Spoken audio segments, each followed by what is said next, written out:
Hezbollah और Israel के बीच लगातार जंग जारी। हमारी मौजूदगी लेबनान इजराइल बॉर्डर पर है और इजराइल और हिजबुल्लाह लगातार एक दूसरे पर हमला कर रहे हैं। और अब से थोड़ी देर पहले काफर किला इलाके में एक रिहायशी इमारत पर हमला किया गया था। जानकारी मिल रही है कि इस हमले में एक बुजुर्ग महिला की मौत हुई है जिसकी उम्र 80 साल बताई जा रही है और 2 लोग जख्मी हुए हैं। इसके अलावा हिजबुल्लाह ने भी इजराइल के ठिकानों पर अटैक किया है। सुबह 6:40 पर अल मुतेला साइट, मतलब आप समझिए भारत के समय के अनुसार सुबह 10:10 पर यह हमला किया है। इसके अलावा दूसरा हमला हिजबुल्लाह की तरफ से 9:50 पर किया गया है, करीब 1 बजे के आसपास। तो ये तस्वीर आप देख रहे हैं काफर केला और इसी के पीछे इजराइल की तस्वीर हम आपको दिखा रहे हैं जो इस वक्त लगातार जंग का मैदान बना हुआ है। देखिए, हिजबुल्लाह और इजराइल लगातार एक दूसरे पर अटैक कर रहे हैं। हिजबुल्लाह की तरफ से पिछले कई दिनों से लगातार तेजी देखी जा रही है, तो वहीं हिजबुल्लाह के ठिकानों को भी इजराइल लगातार निशाने बना रहा है। हमारी मौजूदगी मरजयून में है और मरजयून से हम काफ़ी इलाका आपको इजराइल का भी दिखा रहे हैं। जो टावर आप देख रहे हैं पूरा इलाका इजराइल का। इजराइल इन्हीं जगहों से हिजबुल्लाह के ठिकाने पर अटैक करता है। और दाईं तरफ आप देखेंगे तो काफर केला, ख़याम, काफर शोबा जैसे इलाके हैं जो कि हिजबुल्लाह का गढ़ माने जाते हैं और इन्हीं जगहों से लगातार इजराइल के ठिकानों पर अटैक किए जा रहे हैं। पिछले कई दिनों से हिजबुल्लाह ने न सिर्फ हमलों में तेज़ी दिखाई है बल्कि जो अपने बड़े से बड़े हथियार हैं उनका इस्तेमाल किया है। बुरकान मिसाइल का इस्तेमाल हिजबुल्लाह ने कल किया था। इसके अलावा एंटी ड्रोन मिसाइल का इस्तेमाल किया था। ड्रोन का इस्तेमाल हिजबुल्लाह की तरफ से लगातार किया जा रहा है। तो इस युद्ध में लगातार इस मोर्चे पर तेज़ी देखी जा रही है। इजराइल के सामने कई चुनौतियां हैं।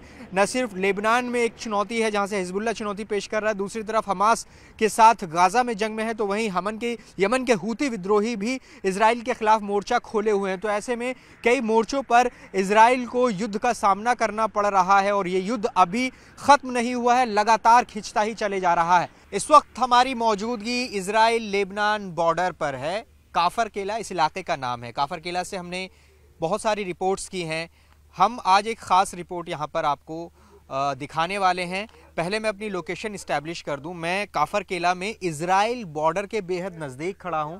अगर निज़ाम अंसारी आपको तस्वीरों में दिखाना चाहेंगे, जो आप घर देख रहे हैं और उसके पीछे एक लाइंस जो आप देख रहे हैं, दरअसल वो इजराइल की सीमा है।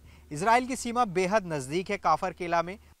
यहाँ मौजूद हैं तो लगातार यहाँ पर अभी भी हमें ड्रोन की आवाज़ आ रही है और ये पूरा इलाका इजरायली हमले की जद में है। लेकिन एक ऐसी कहानी है कि यहाँ जो बताना ज़रूरी है। अभी अगर आप इस सड़क पर देखेंगे तो आपको पूरी तरह से सन्नाटा नज़र आएगा।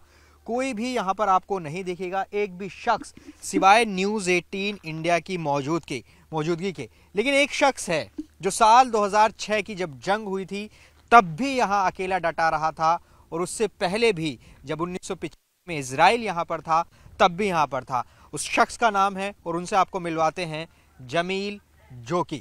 जमील जोकी यहाँ के रहने वाले हैं काफर केला के और ये बुजुर्ग हैं 84 साल के और इनके पीछे आप इनका घर देख सकते हैं। इनकी कहानी बड़ी रोचक है। रोचक क्या है, जब साल 2006 में इजराइल इस पॉइंट पर आ गया था तब इनके घर के लोग सब सुरक्षित ठिकानों पर चले गए थे, लेकिन ये अकेले ऐसे शख्स थे जो यहीं डटे रहे। और जब पूरा काफर केला खाली है तो इस बार भी जमील यहीं पर ही मौजूद हैं अपने परिवार के साथ। फ़र्क इतना है कि 2006 में परिवार को भेज दिया था, लेकिन इस बार परिवार के साथ सिर्फ काफर केला में यही बचे हैं। कुछ और इक्का दुक्का आपको मिल जाएंगे, लेकिन जमील की कहानी इंटरेस्टिंग इसलिए कि 2006 में ये अकेले थे। जमील से बात करेंगे। हमारे साथ हमारे अनुवादक रहेंगे मोहम्मद हज्जार, जो कि हमें बताएंगे। Mohammed, please come this side. Mohammed Hajjar हमें बताएंगे इनसे बात करके कि आखिर कहानी क्या है। ये अरबी जानते हैं, मोहम्मद हज्जार इंग्लिश जानते हैं और हम आपको वो कहानी बताएंगे। Hajjar, come this side. Can you ask him what is the story of 2006 and 1985? Yes, sure.